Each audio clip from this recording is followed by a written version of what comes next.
Boa noite. Estou aqui um pouco atrasado para falar do capítulo 1165 do One Piece. Eu passei a semana inteira, eu não gravei, eu não consegui gravar, mas estou aqui hoje. Tudo bem, porque essa semana não é um domingo que não lançou capítulo novo, então só vai lançar semana que vem, então ainda está em tempo. Embora atrasado, eu sei. Dessa vez para falar do capítulo 1165, que se chama Reverberações. Então vamos lá. Vou pegar aqui meu chapéu.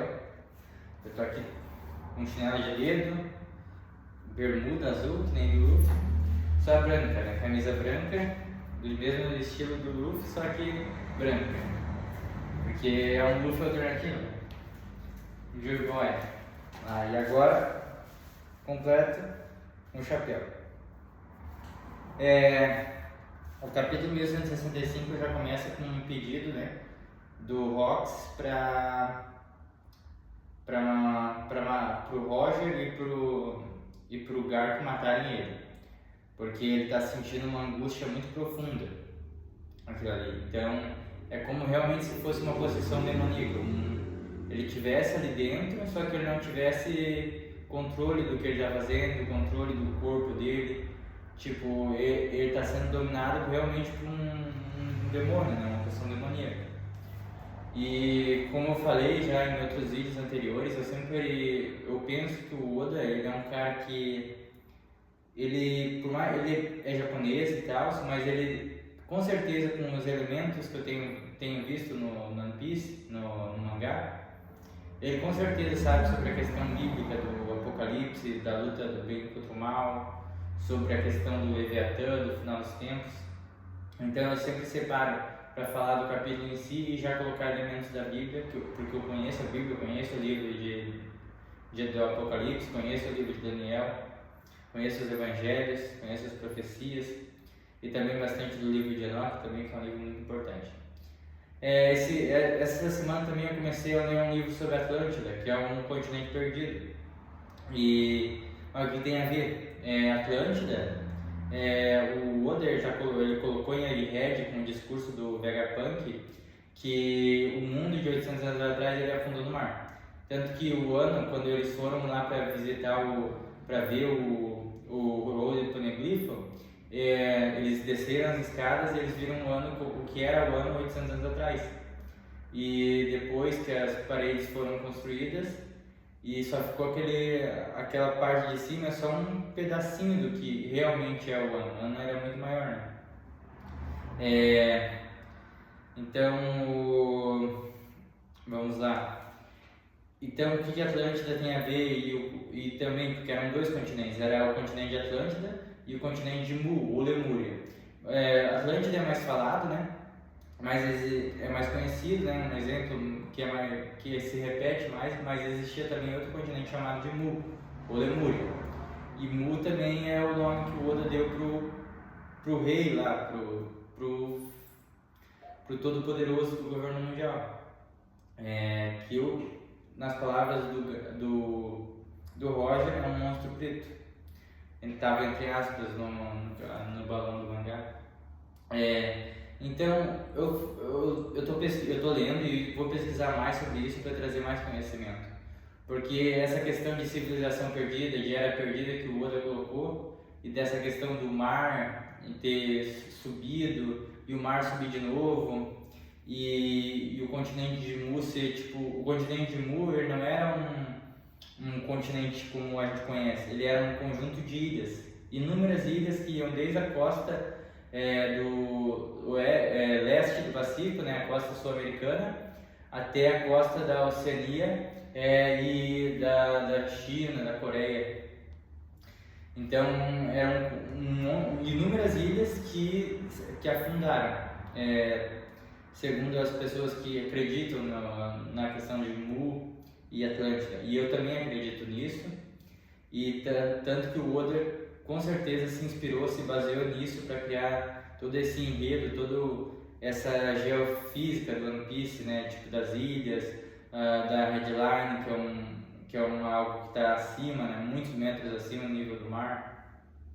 A questão do século perdido, que é uma era perdida, porque muitas pessoas a tradição normal, a arqueologia atual, não leva a sério a existência da Atlântida, a existência de Mu. É mais uma ficção, mas, tipo, eu sinto que pode ter sido real, e tanto que o Oda se inspirou nisso para criar todo esse enredo do One Piece.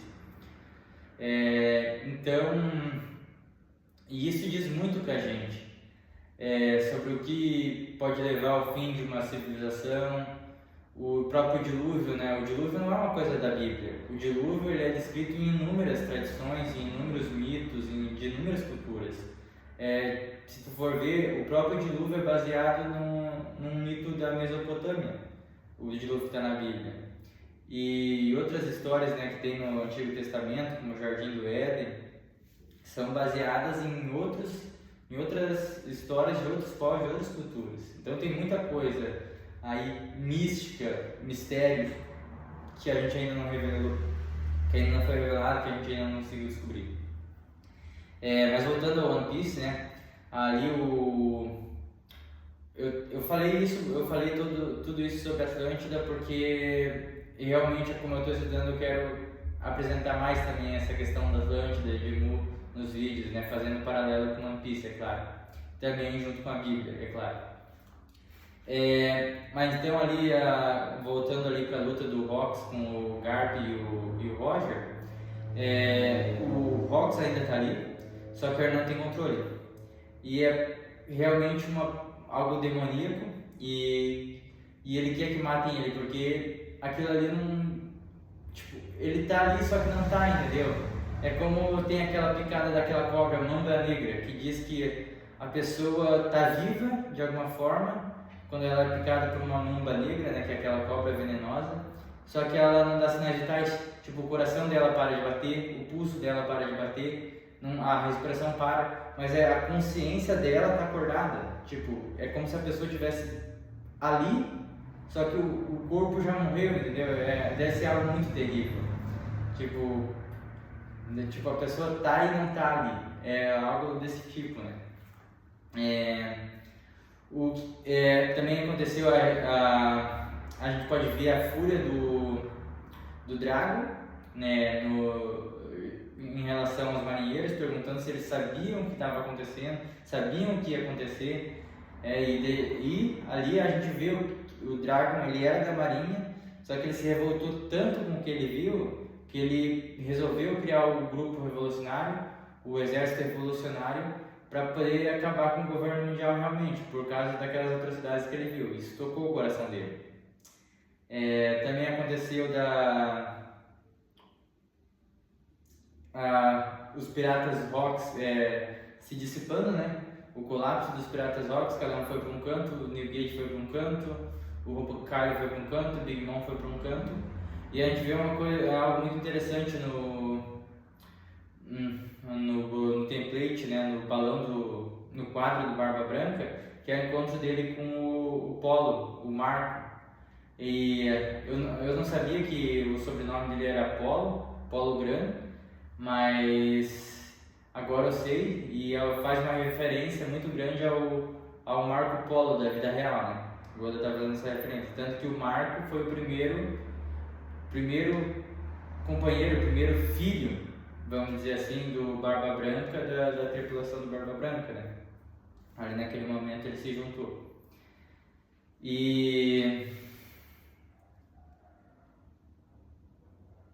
Nossa, eu li o capítulo 2 vezes, só que sai um branco na memória. E no final, dito tudo isso, no final o Roger e o Garp acabam se tocando do que pode vencer o Rox, o que pode derrotar o Rox. O Rox é um game muito forte, e ele está mais forte ainda porque por algum motivo aquele poder demoníaco deixa a pessoa mais forte ainda. Então, ficou quase invencível. Tava o Roger e o Garp juntos lutando e não davam conta, iam perder. Então precisavam de uma estratégia, né? O que poderia destruir o Rox. E eles chegaram à conclusão que eles precisavam de um ataque muito conjunto, muito poderoso, que fosse capaz de quebrar aquele escudo de de Hao Shoko, né? Que é o Haki do Rei, né? Que a gente conhece, do Rox, para quebrar aquela estrutura e realmente dar um dano nele, para ele poder tipo, sucumbir, colapsar. Que era o que o Rox queria naquele momento, porque não era ele. E ele estava chorando muito. E isso a gente faz a gente refletir sobre outra coisa que tem na Bíblia, embora meio ocultado, assim, meio... Não é as coisas mais profundas da Bíblia, elas não estão tipo, muito na cara, assim, escancaradas. Elas estão lá. Algumas coisas que eu percebo na Bíblia, alguns ensinamentos, alguns mistérios, alguns códigos, vamos dizer assim, eles estão lá, só que tipo, se tu ler tipo, superficialmente, tu não vai encontrar. E uma daquelas coisas que eu falo é tipo a questão do que eu falei em outros vídeos, já é a questão do mal absoluto, da besta, né, que surge do mar. Que o Oda pode muito estar representando a besta da Bíblia no mundo de One Piece como o Mu, que é o tirano do governo mundial, né? Que é aquele que se assenta no trono vazio.